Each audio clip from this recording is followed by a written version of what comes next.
प्यारे बच्चों को मेरा नमस्कार। कैसे हैं सभी? सभी बहुत अच्छे हैं। सभी मजे के साथ अपनी पढ़ाई को निरंतर बनाए रखे हुए हैं। आइए बच्चों, एक नया चैप्टर हम शुरू करने जा रहे हैं जिसका नाम है motion in a plane. Planar motion जो है उसके बारे में स्टडी करने वाले हैं। Motion in a plane.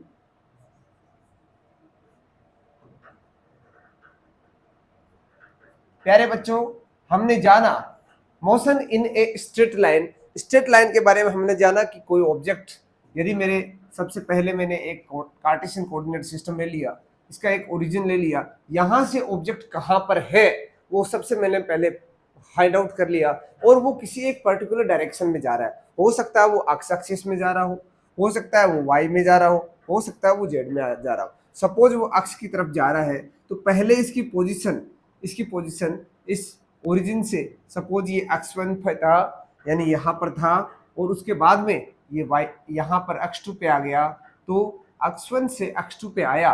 ध्यान रखिएगा यहाँ y फिक्स है, y में कोई चेंज नहीं है, यानी y के डायरेक्शन में कोई मोशन नहीं है, केवल x डायरेक्शन में मोशन है।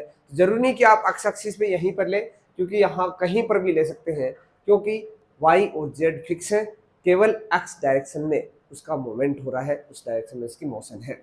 तो प्यारे बच्चों, हमने क्या किया था कि वो कहाँ पर है, इसकी पोजीशन क्या है, क्या इसका डिस्प्लेसमेंट है, यानी कहाँ से कहाँ पहुंच गया, उसके बीच की जो शॉर्टेस्ट डिस्टेंस है उसको प्यारे बच्चों आपने क्या बोला था? डिस्प्लेसमेंट बोला था। फिर आपने ये भी कहा था कि वो वहां कहाँ से कहाँ पहुंच रहा है, यानी इनिशियल पोजीशन से फाइनल पोजीशन पहुंचने के लिए उसे पाथ लेंथ कितना कवर करना पड़ रहा है, उसको हमने नाम दिया था डिस्टेंस। और मैंने आपको ये भी बताया था बच्चों कि यदि डिस्प्लेसमेंट में टाइम के साथ चेंज है तो हम उसको कह देते हैं वेलोसिटी, और यदि डिस्टेंस में टाइम के साथ चेंज है तो प्यारे बच्चों उसको हम नाम लेते हैं स्पीड। स्पीड जो आप बाइक चलाते हैं, मोटरसाइकिल चलाते हैं, या आप स्कूटी चलाते हैं, साइकिल चलाते हैं, इन सभी में आपने देखा होगा स्पीडोमीटर होता है, गाड़ियों में स्पीडोमीटर होता है, वो हमें स्पीड बताता है। तो ये सब ने हम सभी ने अच्छे से उसके बारे में स्टडी कर ली। साथ ही साथ हमने पढ़ा एक्सेलरेशन यानी इसकी वेलोसिटी में क्या चेंज आ रहा है, स्पीड में किस तरह से आप लगातार चेंज कर रहे हो एक पर्टिकुलर डायरेक्शन में, तो उसको हमने क्या बोल दिया था? एक्सेलरेशन बोल दिया था। स्पीड वेलोसिटी में जो चेंज है उसको हमने एक्सेलरेशन बोला था। दोस्तों, जो एक्सेलरेशन है वो यूनिफॉर्म भी हो सकता है, और वो यूनिफॉर्म कितना घातक हो सकता है इसके बारे में हमने बहुत ही अच्छे से पढ़ा था, कि केवल नेचर के अंदर एक एग्जाम्पल है जो हम देखते हैं हमारे सामने। यदि अर्थ सरफेस पे ऊपर से कोई नीचे की तरफ कोई ऑब्जेक्ट गिरता है, या नीचे से कोई ऑब्जेक्ट ऊपर की ओर जाता है, तो उसकी जो मोशन होती है अंडर कांस्टेंट एक्सेलरेशन होती है। प्यारे बच्चों, उसके बारे में हमने मोशन अंडर कांस्टेंट एक्सेलरेशन पर बेस्ड न्यूमेरिकल्स भी देखे थे। बहुत सारे न्यूमेरिकल्स हमारे सामने आते हैं, आपने उनको सोल्व भी किया होगा।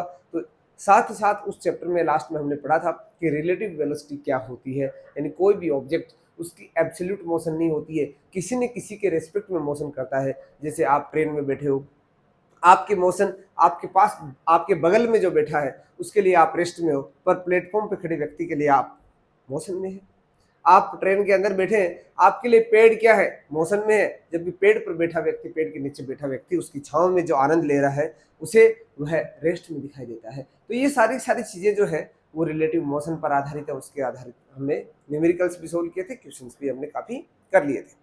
इस चैप्टर में भी हूबहू वैसा ही होने वाला है प्यारे दोस्त, इसलिए मैंने उसको दोबारा समराइज करने की कोशिश की है। इसमें कुछ नया नहीं होने वाला है, बस नया इतना है कि यहाँ पर एक पर्टिकुलर डायरेक्शन में उसमें चेंज आ रहा था, अब दो डिफरेंट डायरेक्शंस में चेंज आने वाला है, यानी अक्ष के साथ साथ वाई में भी चेंज आने वाला है। तो अब आप यदि एक्स वाई प्लेन की बात करते हैं, यदि मैं इस एक्स वाई प्लेन को उतार लूं और जेड को छोड़ दूं, तो प्यारे बच्चों ये इस तरह का होगा। आपने क्वाड्रेंट सिस्टम पढ़ा होगा।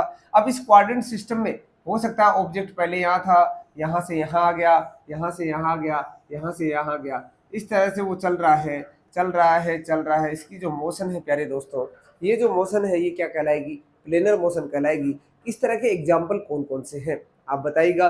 जैसे आपके सामने ये ब्लैक बोर्ड है, इस ब्लैक बोर्ड पर मैं आपके सामने कुछ नॉलेज जो आपके काम का उसको मैं नोट डाउन कर रहा हूँ। तो ये क्या है? ये जो मैंने राइट किया है ये क्या है? कौन सी मोशन है? ये मोशन है प्लेनर मोशन। ऐसे ही बच्चों, यदि यहाँ पर किसी चींटी को छोड़ दिया जाए तो वो चींटी यहाँ पर इस पूरे प्लेन पर मोशन करने वाली है, तो उसकी मोशन कैसी होने वाली है, प्लेनर मोशन होने वाली है। ऐसे ही प्यारे दोस्तों बहुत ही शानदार एग्जाम्पल, आपको उसको समझकर सुनकर आनंद आ जाएगा। वो एग्जाम्पल क्या है, क्रिकेट बॉल जब बॉलर फेंकता है, बैट्समैन उसको हिट करता है, वो सिक्स भी लग सकता है, बाउंड्री भी हो सकती है, तो उस टाइम पर उसकी जो मोशन है हवा के अंदर, हवा के अंदर ध्यान रखिएगा, हवा के अंदर जो मोशन है वो कैसी मोशन है, इस मोशन का नाम देते हैं हम प्रोजेक्टाइल मोशन। ये प्रोजेक्टाइल मोशन जो है प्यारे बच्चों, ये है प्लेनर मोशन। तो इसके बारे में हमने कंप्लीट डिटेल में स्टडी करनी है प्यारे दोस्तों, अच्छे से इसके बारे में अध्ययन करने वाले हैं कि किस प्रकार हम पहले से ही प्रेडिक्ट करते हैं कि ये कितने डिस्टेंस पर जाने वाला है, क्या ये सिक्स लगने वाला है या बाउंड्री क्रॉस ही नहीं होने वाला है। तो ये सारी की सारी प्रेडिक्शन जो है कंप्यूटर से हम एग्जैक्ट डेटा भी बताते हैं कि इसकी लेंथ कितनी थी, इसकी हाइट कितनी थी, सिक्स कितना लेंथ पे गया है, कितनी हाइट का है, क्या स्पीड रही होगी, क्या बॉल की स्पीड रही होगी, किस स्पीड से बॉल बैट्समैन के पास पहुंची होगी, बैट्समैन ने उसको बॉल को किस स्पीड से फेंका होगा। ये सारे के सारे जो कैलकुलेशन है प्यारे दोस्तों, वो हम इस चैप्टर के अंदर स्टडी करने वाले हैं। तो आइए पॉइंट वाइज पॉइंट उसको हम स्टडी करने की कोशिश करते हैं, वही सेम टू सेम उन्हीं पॉइंट्स को हम रिपीट करने वाले हैं।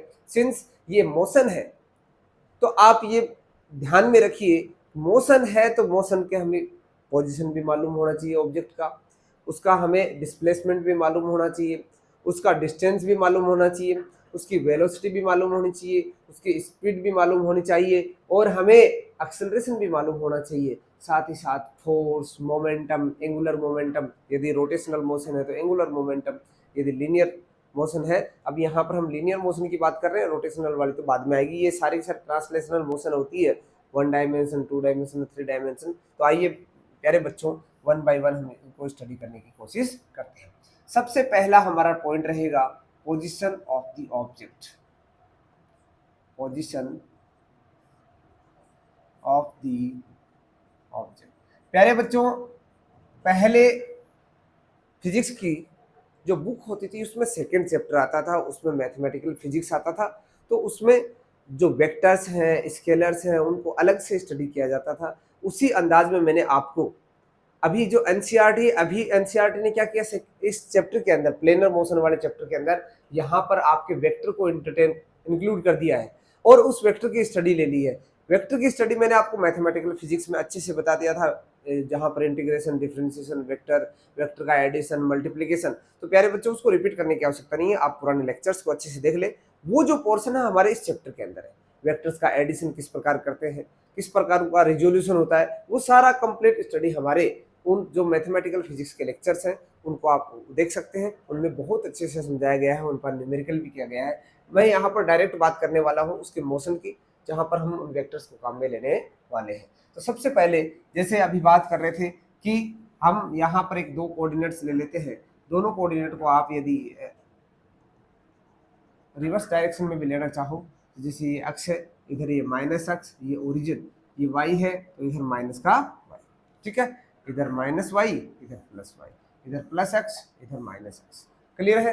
अब प्यारे बच्चों यहाँ पर हम क्या करते हैं, यहाँ पर इस डायरेक्शन में प्लस एक्स है, इधर माइनस एक्स है। अब सपोज मेरे पास कोई ऑब्जेक्ट है, यहाँ से चला, पॉइंट ए से चला और ये पॉइंट बी पर पहुंच गया, ठीक है। इस पॉइंट ए के कोऑर्डिनेट्स यहाँ पर ध्यान रखिएगा, एक्स एक्सिस भी है, वाई एक्सिस भी है, तो x1 y1। ऐसे पॉइंट बी के कोऑर्डिनेट क्या होंगे प्यारे बच्चों, x2 y2, ठीक है।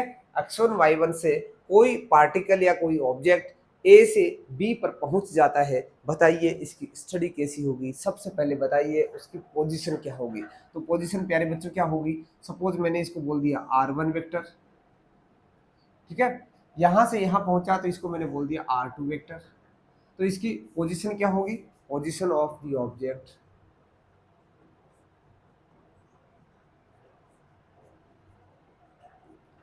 Of the particle eight point A. इस पॉइंट का नाम दे देता हूं मैं ए दे रखा है, एट पॉइंट ए इज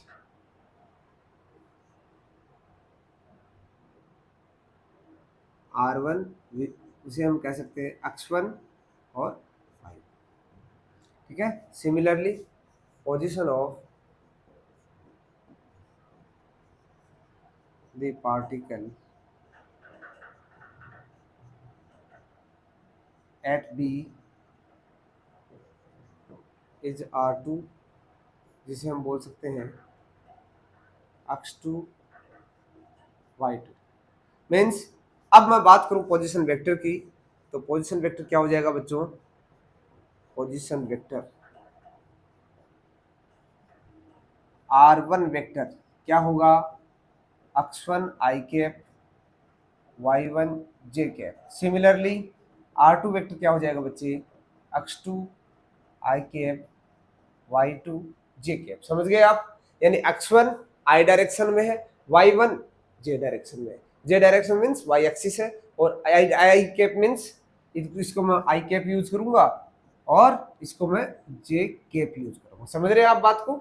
इसको हम i कैप बोलेंगे, इसको j कैप बोलेंगे, और ये माइनस j कैप, ये माइनस का i कैप। तो यहां से यहां यानी कितना चला ये? आप यदि इसको बनाना भी चाहें तो प्यारे बच्चों आप देख सकते हैं, ये जो वैल्यू है इतनी वाली, ये है मेरी x1। यहाँ से यहाँ वाली जो वैल्यू है इसको मैं बोलूंगा y1, यानी x1 i कैप में, y1 j कैप में। तो मेरी ये पोजीशन बन गई a वाली, ओरिजिन से ये हो जाएगी x1 i cap plus y1 j cap, एक वेक्टर से रिप्रेजेंट किया जाएगा। सिमिलरली यदि मैं पॉइंट b की पोजीशन को फाइंड आउट करना चाहूँ, पोजीशन वेक्टर को फाइंड आउट करना चाहूँ, तो वेक्टर को किस प्रकार रिप्रेजेंट करूंगा? एक्स एक्सिस में x2, एक्स एक्सिस में इधर x2 और y एक्सिस में y2। ठीक है, एक्स एक्सिस में x2, y एक्सिस में y2, x2 i cap y2 j cap, ये एक पोजीशन वेक्टर होगा जिसको हम इस प्रकार लिख सकते हैं। ये बात क्लियर होगी आप सभी? चलो तो प्यारे बच्चों, अब यदि मुझे यहां से यहां जाना पड़े, यहां से यहां जाना पड़े, तो प्यारे बच्चों उसको किस प्रकार लिखा जाएगा? देखिए, यदि मुझे डिस्प्लेसमेंट लिखना पड़े तो कैसे लिखेंगे? ये तो पोजीशन लिखी हमने, डिस्प्लेसमेंट लिखने के लिए क्या करेंगे? फाइनल पोजीशन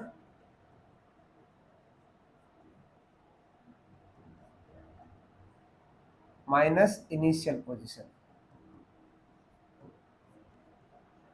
हम क्या करते हैं? फाइनल पोजीशन में से क्या माइनस कर देते हैं? इनिशियल पोजीशन कर देते हैं। तो अब आप देखिएगा कि मेरे पास r1 वेक्टर था x1 i cap y1 j cap, r2 vector था x2 i cap y2 j cap. मैं अब क्या करता हूँ? डेल r फाइंड आउट करना चाहता हूँ, मीन्स फाइनल पोजीशन यानी r2 vector minus r1 vector. अब r2 वेक्टर की वैल्यूज क्या क्या है दोस्तों? x2 i cap plus y2 j cap minus x1 i cap plus y1 j cap. I cap वालों को एक साथ रख लो, x2 minus x1 i cap, y2 minus y1 j cap. समझ रहे हो बात को आप? इसको मैं क्या बोलूंगा बच्चों? Del r vector. ये डेल आर वेक्टर क्या है? ये एक डिस्प्लेसमेंट वेक्टर है। ये क्या है प्यारे बच्चों? डिस्प्लेसमेंट है। अब ये डिस्प्लेसमेंट में कौन कौन से कंपोनेंट्स हैं? इसमें एक्स एक्सिस के कंपोनेंट भी है और वाई एक्सिस के भी कंपोनेंट है। तो इसको मैं डिफरेंट डिफरेंट लिख सकता हूँ, यानी मुझे केवल एक्स एक्सिस यानी वन डायरेक्शन की हमने जो पढ़ के आए हैं, स्ट्रेट लाइन में जो मोशन उसकी पढ़ के आए, तो यहाँ पर यदि डेल एक्स की बात करें तो डेल एक्स क्या था? x2 माइनस, और वेक्टर की बात करें तो आई कैप की डायरेक्शन में। ऐसे ही वाही कंपोनेंट क्या हो जाएगा? y2 minus y1। ठीक है, तो यहां पर मैंने क्या लिखा? जैसे डेल आर वेक्टर को मैं क्या लिख सकता हूं बच्चे? Del x i cap del Y j cap. ये रहा मेरा डिस्प्लेसमेंट वेक्टर, जिसमें एक्स कंपोनेंट भी है और वाई कंपोनेंट भी है। एक्स कंपोनेंट में जो चेंज है वो x2 माइनस x1 है, y कंपोनेंट में जो चेंज है उसे y2 माइनस y1 बोल देंगे। तो ये रहा मेरा इस तरह से डिस्प्लेसमेंट वेक्टर। अब मैं फाइंड आउट करना चाहूंगा कि वेलोसिटी क्या होगी बच्चों।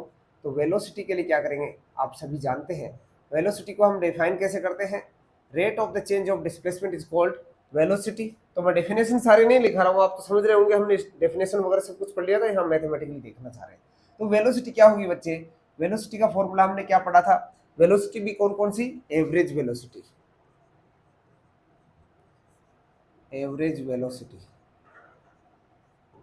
एवरेज वेलोसिटी को यहाँ बार लगा दो, ये क्या कहलाएगी? Average velocity. और एवरेज वेलोसिटी को मैं ऐसे लिख सकता हूँ, del r vector upon del t, del r vector upon del t.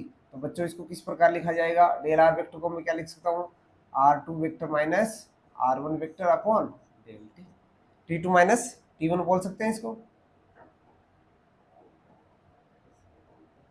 T two minus t one. ठीक है। यदि इसको आप और अच्छे से लिखना चाहें तो आपने क्या लिखा था? Del x i cap upon del t plus del y upon del t j cap. इसको ऐसे लिख सकते हैं बच्चे, यानी आप ऐसे भी बोल सकते हैं। इसको मैं और आगे क्या लिख सकता हूँ? तो और आगे लिखने के लिए मैं पहले इंस्टेंटेनियस वेलोसिटी निकाल लेता हूँ। तो इंस्टेंटेनियस, इसको आप वैसे बोल सकते हो, एक्स डायरेक्शन में एवरेज वेलोसिटी आई कैप, उसका मैग्नीट्यूड है ये, और वाई डायरेक्शन में एवरेज वेलोसिटी का मैग्नीट्यूड जी कैप। ये आ गया मेरे पास वेक्टर फॉर्म में। ये दोनों का एवरेज निकाल लो, एक्स डायरेक्शन में वाई डायरेक्शन में, और उसको हम क्या कर देंगे? सिंपली ऐड कर दो वेक्टर एडिशन से। इंस्टेंटेनियस वेलोसिटी का बच्चे क्या होगा?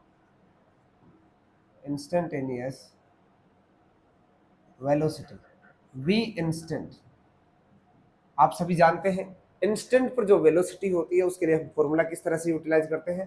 तो आप जो चेंज है, चेंज बहुत कम हो जाता है, यानी इसी इसी को हम ऐसे लिख सकते हैं, limit del t tends to zero.